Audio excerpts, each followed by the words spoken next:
Bonjour à tous et à toutes. J'espère que vous allez bien. Je pense que juste une personne, ça va bien.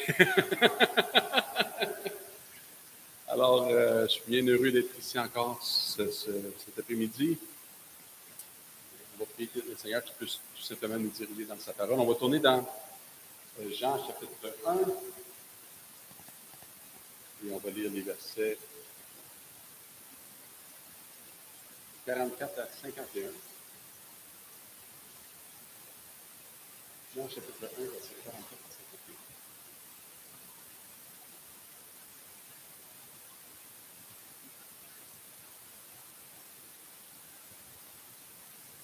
On commence au verset 43. Le lendemain, Jésus voulut se rendre en Galilée et il rencontra Philippe. Et il lui dit, « Suis-moi. » Philippe était de Bethsaïda, de la ville d'André et de Pierre. Philippe rencontra Nathanaël et lui dit, « Nous avons trouvé celui que Moïse a écrit dans la loi et dans les prophètes, et dont les prophètes ont parlé, Jésus de Nazareth, fils de Joseph. » Nathanaël lui dit, « Peut-il venir de Nazareth quelque chose de bon? » Philippe lui dit, « Viens et vois. » Jésus, voyant venir à lui Nathanaël, dit de lui, « Voici vraiment un Israélite dans lequel il n'y a point de fraude. » « D'où me connais-tu? » lui dit Nathanaël. Jésus lui répondit, « Avant que Philippe t'appelât, quand tu étais sous le figuier, je t'ai vu. » Nathanaël répondit et lui dit, « Rabbi, tu es le Fils de Dieu, tu es le roi d'Israël. » Jésus lui répondit, « Parce que je t'ai dit que je t'ai vu sous le figuier, tu crois. Tu verras de plus grandes choses que celles-ci. » Et il lui dit, en vérité, vous verrez désormais le ciel ouvert et les anges de Dieu monter et descendre sur le Fils de l'homme. L'Éternel, et surtout, on va s'arrêter au verset 51 dont Jésus dit, en vérité, vous verrez désormais le ciel ouvert et les anges de Dieu monter et descendre sur le Fils de l'homme. C'est vraiment je trouve que c'est vraiment un verset qui est fascinant quand on regarde ça. Et puis, on se rappelle de l'histoire, de Jacob, lorsqu'il s'est retrouvé dans un endroit, justement, il y a eu un songe, et il a vu on peut dire cet escalier ou cette échelle qui était là entre le ciel qui était du ciel et de la terre. Et puis, il a eu cette expérience-là, puis il a rencontré vraiment le Dieu. C'était un endroit où il a appelé Bethel ou maison de Dieu. C'est pour donner un petit background de ce qui s'est passé. Dans la version Semeur, ça nous dit ici, justement, ce qu'on vient de lire, le verset 51. « Oui, je vous l'assure, vous verrez le ciel ouvert et les anges de Dieu monter et descendre entre le ciel et la terre par l'intermédiaire du Fils de l'homme. » Donc, c'est vraiment allusion à la vision de Jacob que vous trouverez dans Genèse, verset 28, verset 12 et 13, dans laquelle l'escalier de l'échelle annonce le rôle du Fils de l'homme. Donc, le titre qu'on peut donner, c'est vraiment la nécessité de l'incarnation ou la nécessité d'un médiateur. Parce que, en d'autres mots, lorsqu'on regarde ce qui s'est passé depuis l'Ancien Testament, entre Dieu et l'homme, il y a vraiment une distance qui est infinie, qui ne peut être comblée. Pour quelle raison, d'après vous, qu'il y a vraiment cette distance qui a été créée, selon vous, qui est présente, selon vous? Qu'est-ce qui est à l'origine de cette distance incommensurable, cette distance qu'on ne peut pas gapper, si je peux dire? Cette gap-là qui est là, c'est quoi qui a causé cette situation-là, selon vous? La chute, oui, j'ai entendu ce que c'est. Oui, la chute, exactement. Et puis, malheureusement, depuis le début, lorsque vous lisez dans l'Ancien Testament, on vient souvent avec ce passage-là qui est vraiment fondamental. Il faut vraiment comprendre que, premièrement, l'homme et la femme, Adam et Ève, ne sont pas seulement des gens qui sont des gens illusoires ou des figures qui ont été inventées, mais qui sont vraiment le premier homme et la première femme.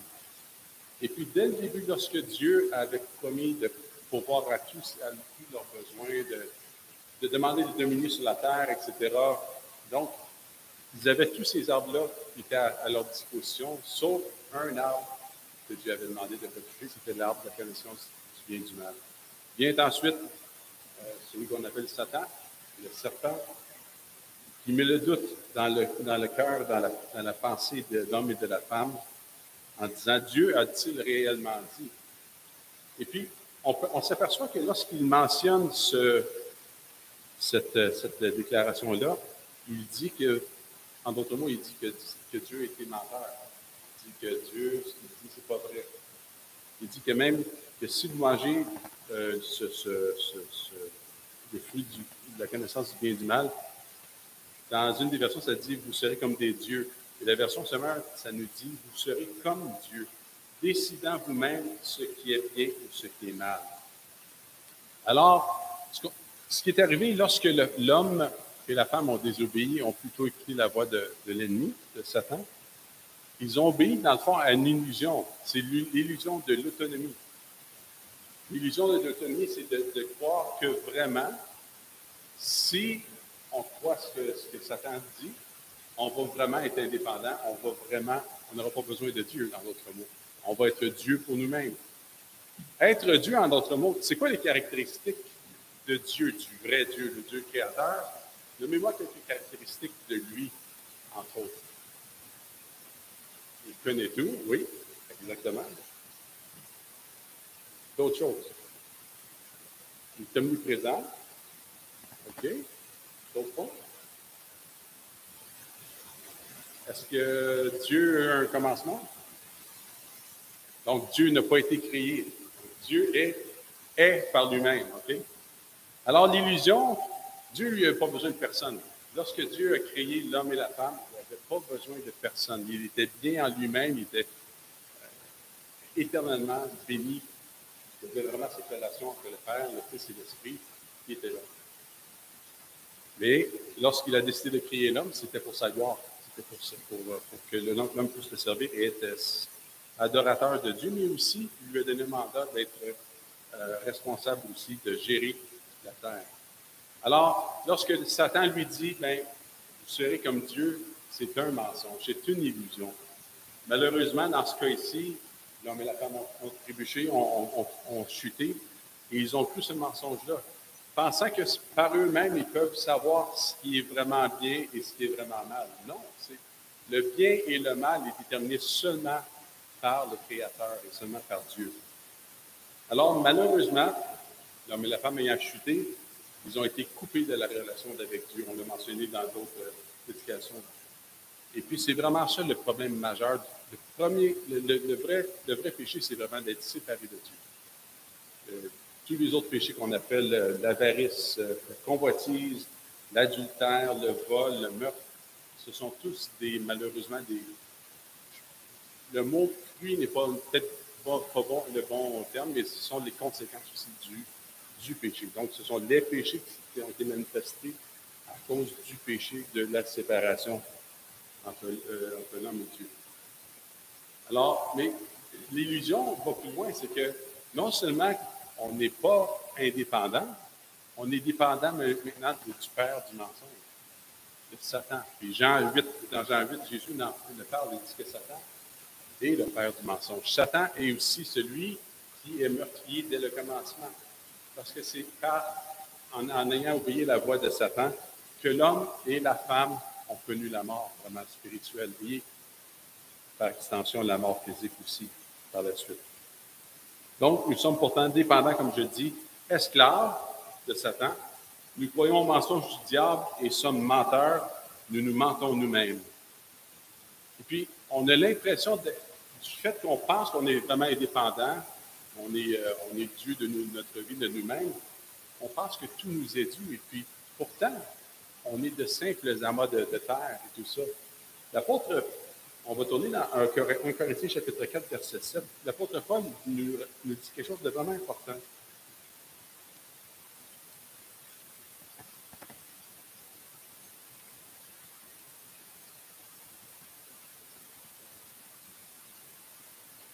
« 1 Corinthiens 4, verset 7. En fait, l'apôtre Paul parle à des chrétiens ici, mais ça s'adresse à tous. Ça peut s'adresser à tous les hommes et toutes les femmes. Et même, je dirais que si on ne fait pas attention en tant que chrétien, même si on est sauvé, racheté par le Seigneur, il faut faire attention de ne pas vivre comme si on était autonome. Donc, on doit constamment vivre comme si, pas comme si, mais constamment vivre de Christ et de Dieu, parce que c'est lui notre ressource. Fait que, verset 7, ça nous dit, « Car qui est-ce qui te distingue? Qu'as-tu que tu n'aies reçu? Et si tu l'as reçu, pourquoi te glorifies-tu comme si tu ne l'avais pas reçu? » Avez-vous entendu sûrement parler des gens qui vont dire, « Ben oui, mais c'est moi qui ai gagné ici, c'est moi qui gagne ma vie, c'est moi qui travaille, tout ça, j'ai travaillé fort pour ça. » Mais en bout de ligne, qui peut te donner la force? Tu sais, ça revient toujours à la même situation. Tu sais. Ça, c'est comme l'astronaute, c'est une histoire, c'est une fausse histoire, l'astronaute qui était dans l'espace, puis là, il a dit, moi, j'ai été dans l'espace, puis j'ai pas vu Dieu. Là, il a écouté, puis il a répondu, il a dit, fais juste enlever ton casque quelques secondes, puis tu vas le voir dans quelques instants. Juste pour montrer, dans le fond, que c'est une illusion. Et le fait d'avoir été coupé de la présence de Dieu, c'est comme, comment on pourrait comparer ça? On pourrait comparer ça à un arbre. Un arbre qui n'a pas de racines, un arbre qui a été coupé de la terre, qui a été coupé de ce qu'il nourrit, ne pourra pas survivre. C'est la même chose pour des plantes ou pour quoi que ce soit. Donc, c'est vraiment notre condition également. Si on est séparé de Dieu, on est mort spirituellement et on ne peut pas vivre. Job, et pour montrer ça, on est seulement temporaire. Ça dit, Job, dans Job chapitre 7, verset 7, ça dit, « Souviens-toi que ma vie est un souffle. » Job 8, 9, « Car nous sommes d'hier et nous ne savons rien. Nos jours sur la terre ne sont plus nombreux. » Un peu plus loin, Job va dire aussi dans Job chapitre 14, verset 1 et 2, « L'homme né de la femme, sa vie est courte, sans cesse agitée. » Moi, je pense que c'est un peu de Dieu. L'homme né de la femme, sa vie est courte, sans cesse agitée. Il naît, il est coupé comme une fleur.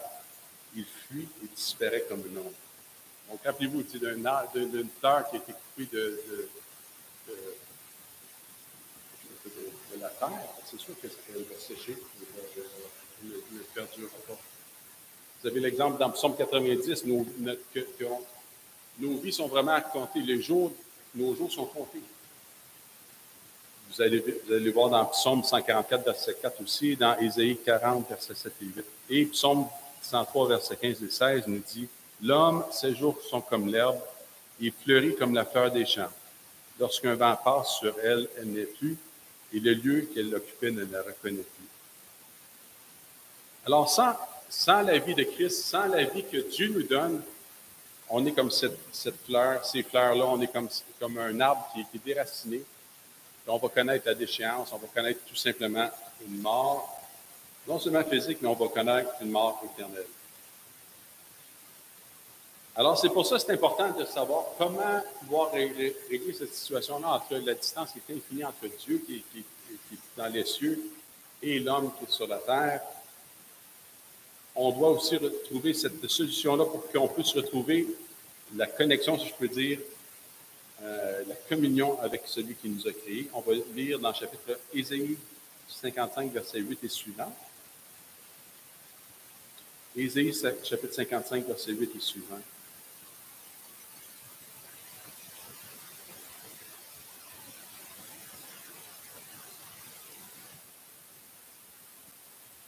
Dans ce chapitre-là, chapitre 55 d'Ésaïe, ça nous parle au début, même l'offre gratuite du salut est offerte.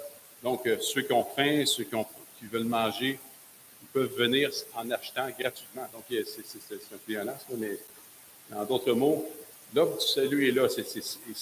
C'est représenté par la nourriture qui est offerte, puis que notre âme va pouvoir se délecter de mets succulents au verset 5 ou verset 2, je dis. Par contre, on voit qu'il y a un problème encore, le problème du péché qui est présent dans la vie de l'homme. Et au verset 7, ça nous dit que le méchant abandonne sa voie et l'homme d'inimitié ses pensées, qu'il retourne à l'Éternel à qui aura pitié de lui. Et verset 8, « Car mes pensées ne sont pas vos pensées et vos voies ne sont pas mes voies, dit l'Éternel. Autant les cieux sont élevés au-dessus de la terre, autant mes voies sont élevées au-dessus de vos voies, et mes pensées au-dessus de vos pensées. » Alors, si on s'arrête là, on se dit, mais là, il n'y a pas d'espérance pour nous. Tu sais, il y a vraiment cette distance infranchissable qui est devant nous. Dieu est au ciel, est beaucoup plus élevé. Ses pensées sont insondables. Les nôtres sont finies, nos pensées ne sont pas, sont pécheresses aussi. On se trouve sur la terre, on n'a pas de solution. Par contre, au verset 10, ça dit, comme la pluie et la neige descendent des cieux, ils ne retournent pas sans avoir arrosé, fécondé la terre et fait germer les plantes, sans avoir donné de la semence au semeur et du pain à celui qui mange. Ainsi en est-il de ma parole, qui sort de ma bouche. Elle ne se retourne pas à moi sans effet, sans avoir exécuté ma volonté et accompli mes desseins. Voici la solution. C'est la parole de Dieu qui est donnée à l'homme et à la femme, aux êtres humains, pour pouvoir être nourris, pour pouvoir aussi sauver les gens. Et puis, une des choses, c'est que faut se rappeler que Jésus-Christ, comme on va voir plus loin, Jésus-Christ est vraiment la parole de Dieu qui a été faite chair aussi. Et,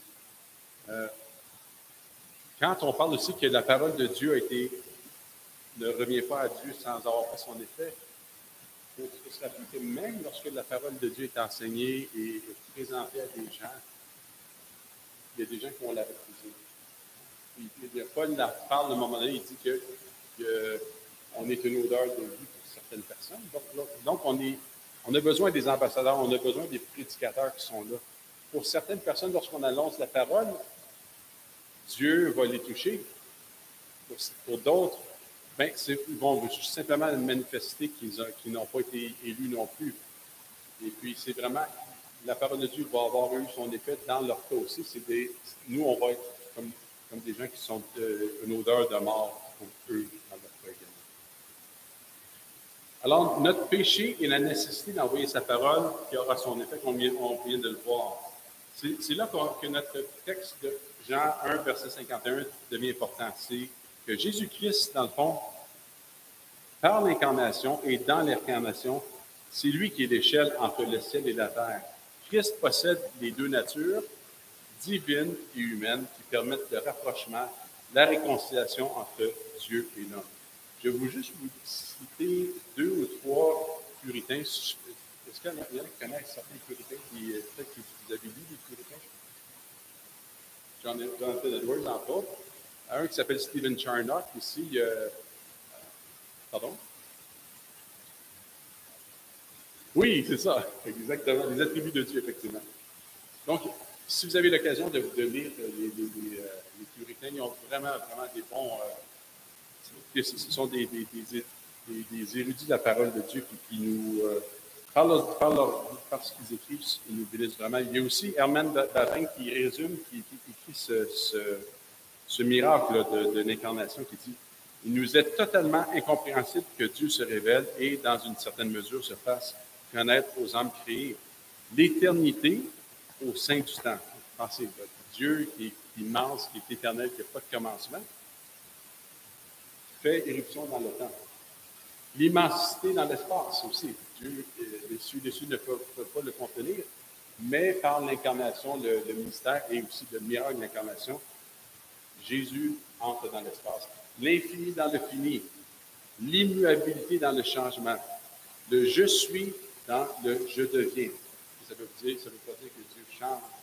Dieu ne change jamais. Mais en tant qu'homme, Jésus a connu une croissance. Il a connu aussi, même a été par l'obéissance jusqu'à la mort de la croix. Il est devenu aussi, dans le fond, en tant qu'être humain. Donc, le tout, pour ainsi dire, dans ce qui compte pour rien. Ce mystère ne peut pas être compris. Il doit simplement être reçu avec reconnaissance, mais le mystère et la contradiction ne sont pas de synonymes. Est-ce que vous comprenez ce que c'est quand il dit le mystère et la contradiction ne sont pas des synonymes? Ça veut dire qu'en d'autres mots, il y a des choses qu'on ne comprendra jamais. Ce sont vraiment des mystères qu'on doit tout simplement accepter par la foi parce que la parole de Dieu le déclare. La contradiction voudrait dire que, par exemple, que c'est impossible et qu'il y aurait une contradiction entre le fait que Jésus ait deux natures, mais ce n'est pas le cas. Le Seigneur avait vraiment ces deux natures. Une seule personne, mais ayant deux natures. Un autre, je vais vous lire aussi Mark Jones qui lit. Est-ce que, je ne sais pas s'il y en a qui connaissent ce livre-là, mais qui connaissent Christ, si jamais vous avez l'occasion de l'acheter, ça vaut vraiment la peine, puis particulièrement son chapitre sur l'incarnation de Christ. C'est un peu comme Mark Jones, vous vous souvenez aussi de connaître Dieu qui avait été écrit par J.I. Parker, c'est ça?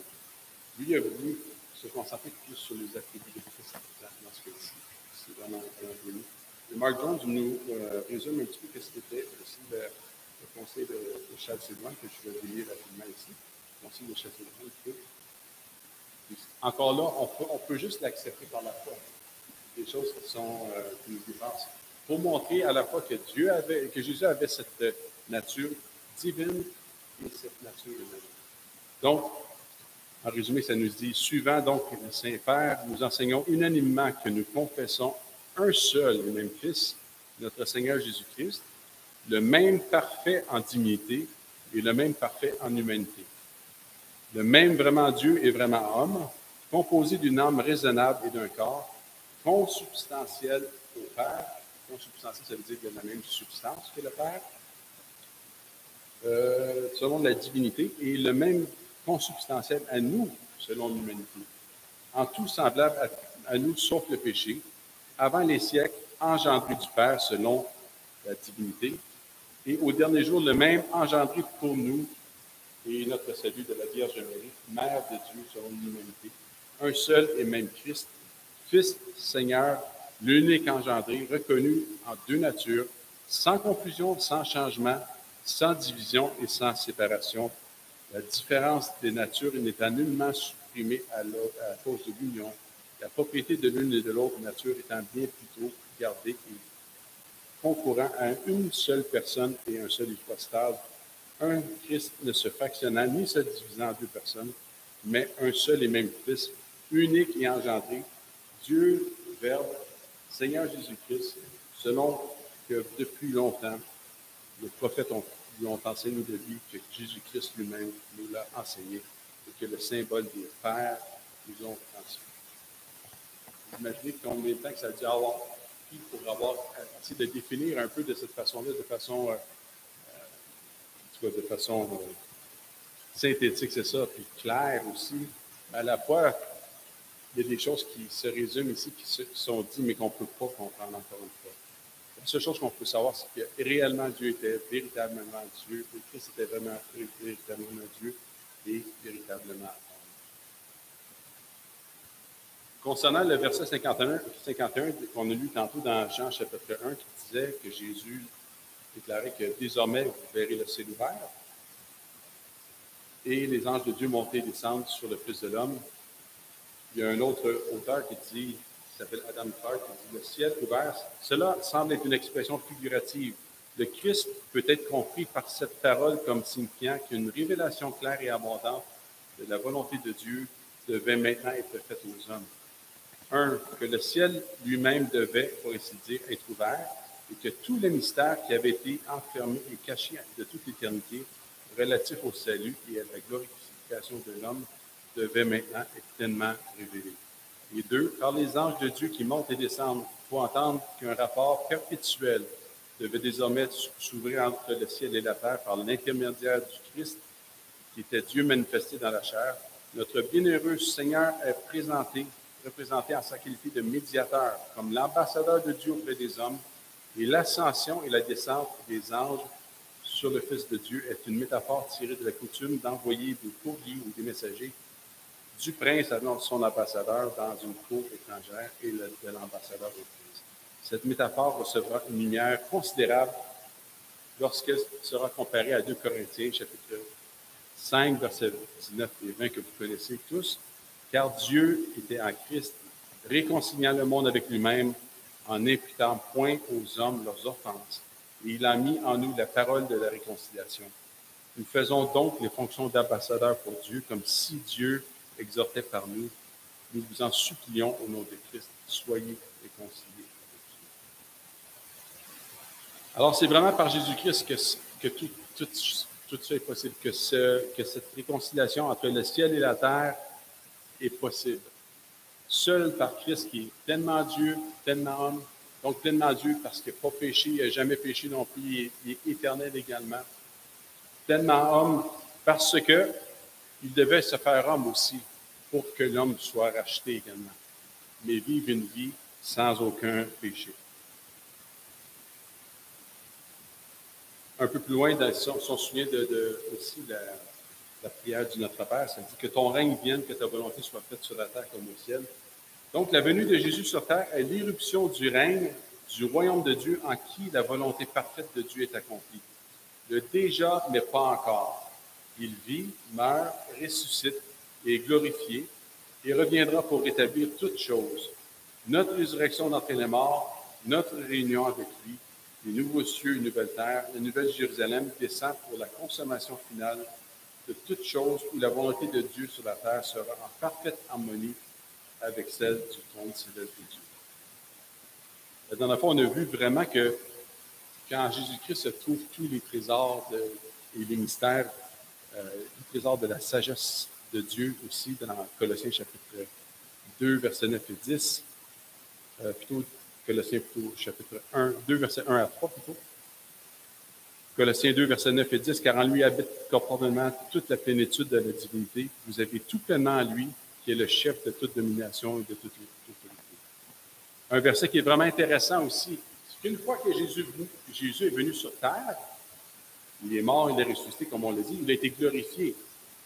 Et versets 1 à 3 dans Colossiens chapitre 3, ça dit, « Si donc vous êtes ressuscité avec Christ, cherchez les choses d'en haut, où Christ est assis à la droite de Dieu.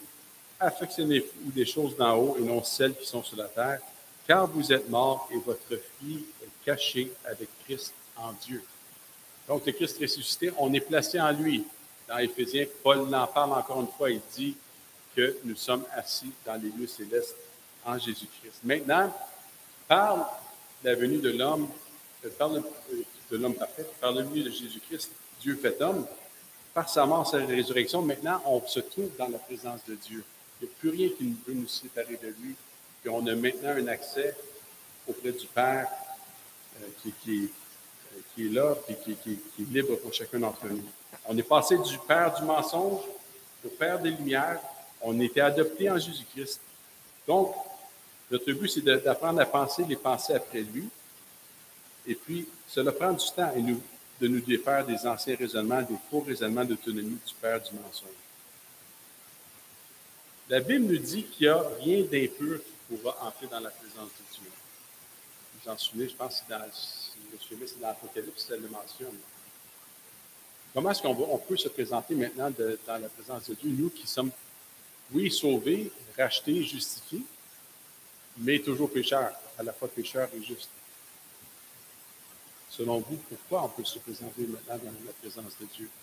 Quelqu'un aurait par le sang de Jésus, oui. Parfait. Est-ce qu'il y a d'autres suggestions? Si la Bible nous dit, à un moment donné, qu'il n'y a pas un juste, pas même un seul. Nul ne cherche Dieu. C'est Dieu qui nous a aimés en premier. C'est Dieu qui est venu nous chercher. C'est lui qui est venu nous sauver. Alors, oui, à cause de la justice de Christ, effectivement. Dans le fond, en d'autres mots, ça veut dire que dans le fond, il y a une seule personne qui peut se présenter dans la présence de Dieu, c'est Christ. Parce que lui a vécu cette vie parfaite. Il a vécu, il est mort, ressuscité. Il a cloué le péché à la croix. Et si nous, on met notre confiance en lui, par le sang de Christ aussi, on est lavé, on est justifié, on est purifié. Maintenant, on est placé en lui. Ça, c'est un des mots, un des termes que l'apôtre Paul utilise beaucoup dans ses épîtres. On était placé en lui. Dieu nous a donné son esprit et maintenant, on est placé en lui.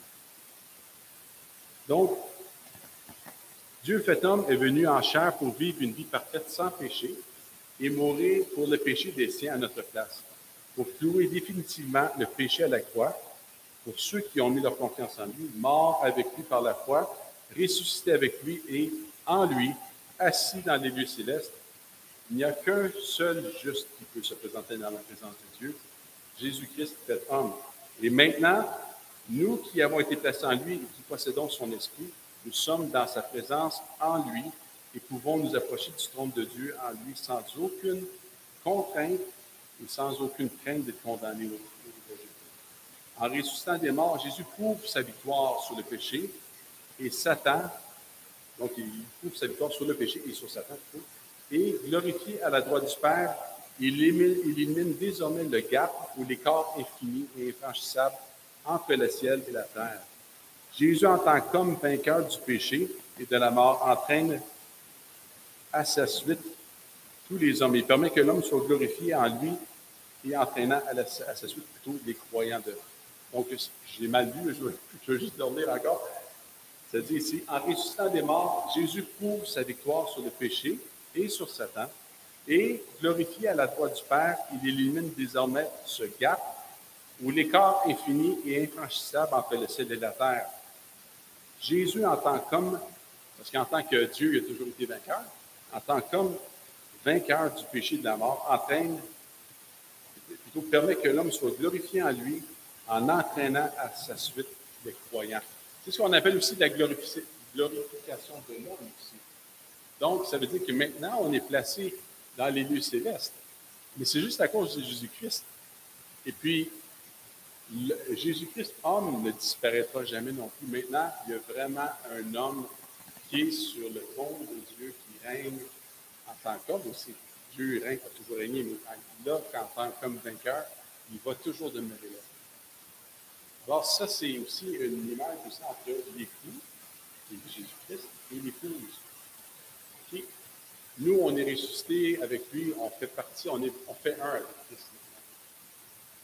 Ça veut dire que jamais que l'homme, Dieu, va pouvoir disparaître, parce que sinon, ça prendrait un divorce. Et Dieu est le divorce. On va toujours être avec lui. Et juste en terminant,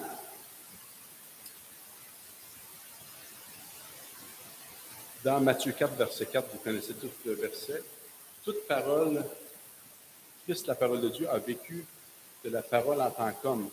Nous aussi, on doit vivre de sa parole. Donc, c'est cette parole-là qui nous a été donnée en tant que Jésus-Christ qui est venu sur la terre. Peut-être qu'on ne voit plus maintenant Jésus-Christ de façon physique. Même l'apôtre Paul le dit. Christ est ressuscité maintenant. On peut le voir avec les yeux de notre cœur aussi, qui ont été illuminés par l'Esprit. Maintenant, on peut le voir maintenant dans notre esprit également. Et ce fait accompli, le fait de l'incarnation était absolument nécessaire pour qu'il puisse avoir réconciliation et qu'il puisse avoir rédemption pour l'homme également. Puis ce qui est béni, c'est qu'en Christ, nous avons libre accès à Dieu, comme on le mentionnait tantôt, non seulement individuellement, mais c'est aussi une question collective. Si on se rappelle encore une fois dans le Notre Père, ça nous dit « Notre Père qui es aux cieux, que ton nom soit sanctifié ».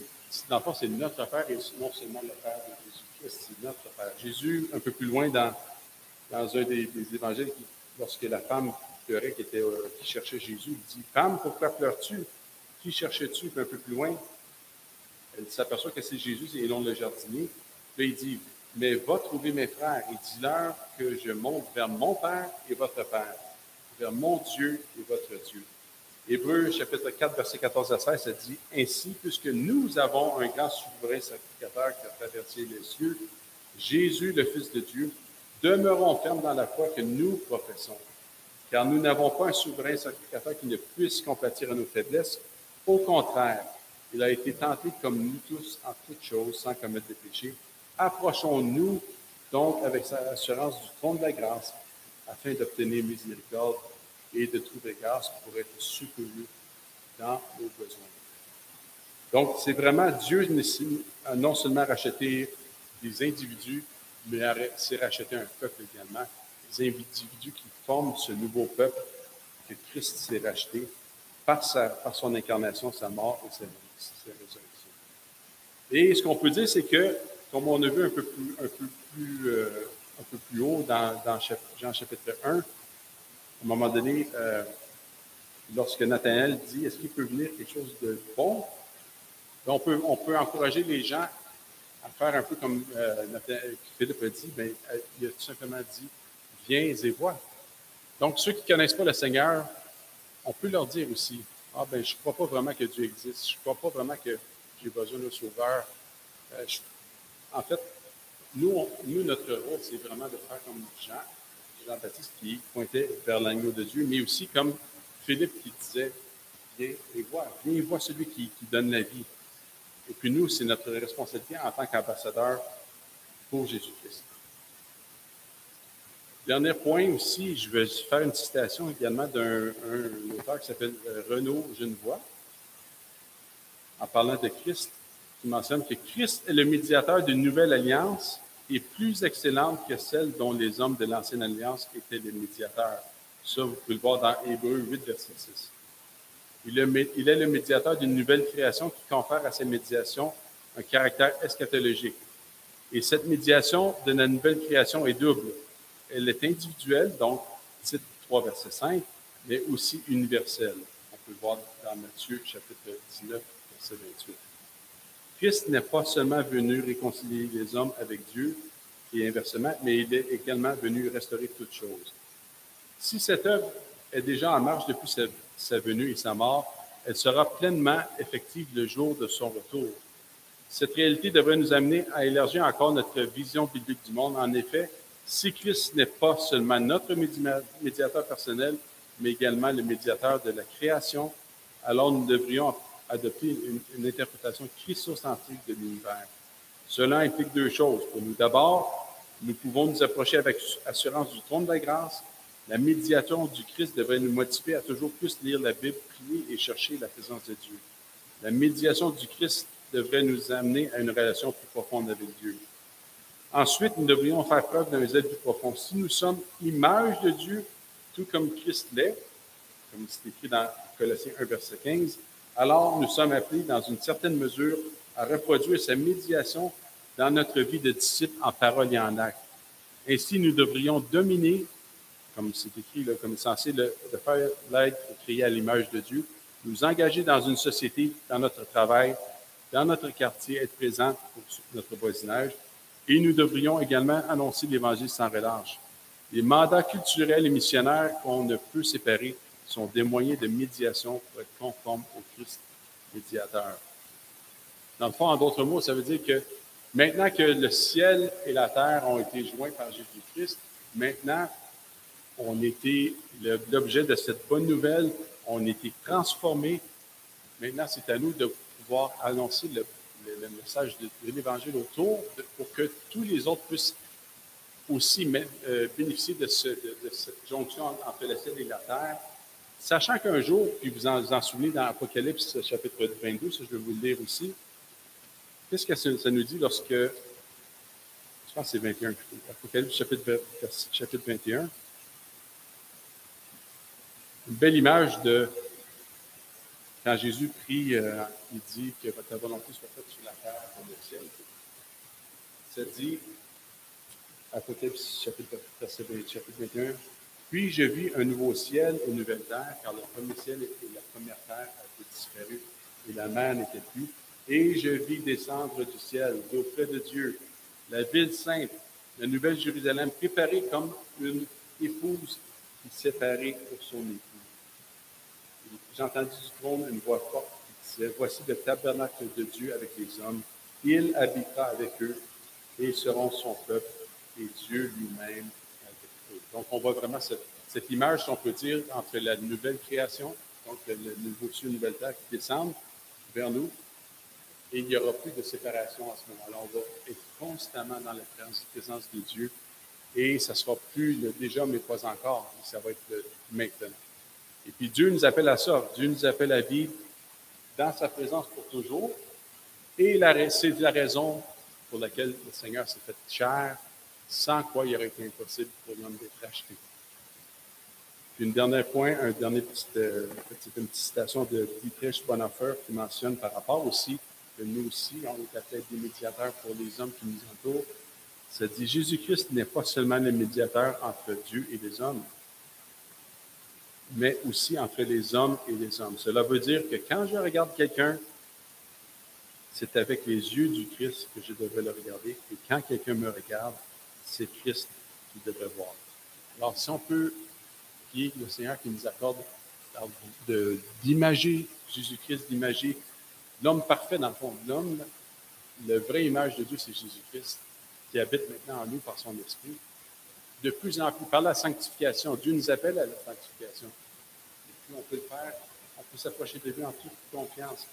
Dans la lecture de la parole, la prière, avec la communion fraternelle, on va devenir de plus en plus des hommes et des femmes qui vont être à son image. Et on va pouvoir également refléter qui Jésus-Christ est, comme il nous a appelés à être aussi, parce que Christ est la lumière du monde, et il dit, vous aussi, soyez la lumière du monde. Donc, en gros, c'est vraiment la raison pour laquelle Jésus est venu comme en chair. Donc, la nécessité de l'incarnation est essentielle pour pouvoir avoir cette réconciliation avec lui. Alors, on va prier ensemble. Okay? Seigneur, je te remercie parce que tu nous as dit que tu serais avec nous jusqu'à la fin du monde. Et avant ton départ, tu as dit que tout pouvoir t'a été donné dans le ciel et sur la terre. C'est la raison pour laquelle tu es venu, Seigneur. Tu as été fait homme pour vivre une vie parfaite, pour aussi combler cet écart infini entre ton Père et toi. Seigneur, cette image de cette échelle ou de cet escalier qu'on voit aussi autant lorsque Jacob a eu cette vision, qui a mentionné que pour lui c'était la maison de Dieu ou Bethel. Maintenant, cette maison de Dieu, c'est toi, c'est Christ. C'est en Jésus-Christ qu'on peut rencontrer le Père. Tu l'as dit, Seigneur, tu es le chemin, le seul chemin qui mène au Père. Seigneur, cet après-midi, on te demande qu'en tant qu'enfant de Dieu justifié, on est parfaitement sauvés en toi, que rien ne pourra nous séparer de toi, Seigneur. Fais de nous des ambassadeurs, on te supplie, Seigneur, pour la gloire de ton nom, parce qu'il y a des hommes, des femmes autour de nous qui ont désespérément besoin de toi, Jésus. Seigneur, moi le premier, je te demande pardon parce que trop souvent, on passe à côté d'occasions de parler de toi. On se tait lorsque on devrait parler Jésus. C'est pas un fardeau que tu nous mets pour nous condamner, mais plutôt un empressement.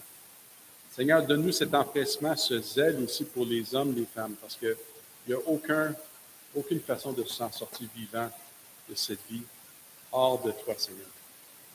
Alors, permets qu'on soit des ambassadeurs. Permets de nous accorder ton esprit, qu'on soit constamment de plus en plus remplis de ton esprit, Seigneur Dieu, et qu'on puisse voir vraiment une récolte d'âmes, des hommes, des femmes qui ont désespérément besoin d'entendre parler de toi autour de nous, Jésus. Que le Québec soit visité par ton esprit, par ta parole. Envoie des ambassadeurs aussi, Seigneur. On te demande de prier, on te prie vraiment pour des serviteurs aussi, des ouvriers pour entrer dans la moisson, Dieu. Notification cet après-midi. Bénis cette assemblée, bénis chacun des frères et des sœurs qui sont ici présents, bénis Christian, bénis Pasteur Raymond, tous ceux, Seigneur Dieu, qui sont ici pour prendre soin de ton peuple. Et qu'ensemble, que ce soit ici, que ce soit la Bible parle, que ce soit nos frères et nos sœurs, Seigneur, partout au Québec, on puisse unir ensemble et pour la même cause, la cause de Christ, Seigneur, s'avancer vers toi comme une armée pour pouvoir conquérir, Seigneur. Merci à l'avance pour ce que tu vas faire. On te prie de bénir le reste de cette semaine, Seigneur, et donne-nous des occasions de parler de toi, oh Dieu. Ouvre le chemin. Au nom de Jésus. Amen. Que Dieu vous